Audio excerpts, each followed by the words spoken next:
আসসালামু আলাইকুম, সবাইকে আলিফের পৃথিবীতে ওয়েলকাম। আমার ফুফাতো ভাইয়ের আনতে দাওয়াতে ওনার শ্বশুর বাড়িতে আমরা আবার যাচ্ছি।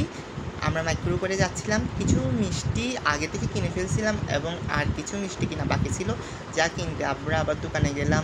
যে মিষ্টিটা নেওয়া বাকি ছিল এবং পছন্দ হয়েছে যেটা তা নিলাম এবং নিয়ে আমরা সবাই আবার মাইক্রোতে উঠলাম। উঠে সব মিষ্টিগুলো ঠিক জায়গায় রেখে আমরা আবার যাচ্ছিলাম ওনার শ্বশুর বাড়িতে। গিয়ে আমরা পৌঁছালাম, ওনার বন্ধুরা সবাই ছিল, আমার ফুফাতো ভাইয়ের এবং আমিও ছিলাম। সবাই হাসি ঠাট্টা করছিল এবং খুব ভালোই লেগেছিল। আর কিছুক্ষণ পর আমাদেরকে নাস্তা দিয়েছিল, এগুলোই ছিল নাস্তায়। এবং সবাই ওনাকে এবং আমরা সবাইকে অনেক যথেষ্ট আপ্যায়ন করেছিল এবং যথেষ্ট মজা হলো।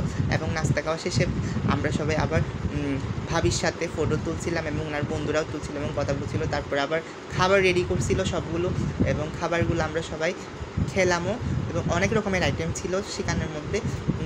মজাও হয়েছিল যথেষ্ট এবং সবাই খেলো। আর ওরা যে যথেষ্ট আসলে আপ্যায়নটাই মেন একটা দাওয়াতের ক্ষেত্রে, যথেষ্ট আপ্যায়ন করলো এবং ওনার শ্বশুরবাড়ির ওনার সবাই ওনাকে আবার ফুলের তোড়া দিয়ে আবার স্বাগত এবং সবাই কংগ্রেচুলেশন দিচ্ছিলেন ওনার শালাশালিগুলো এবং সবাই ওনার সাথে ফটো তুলছিল।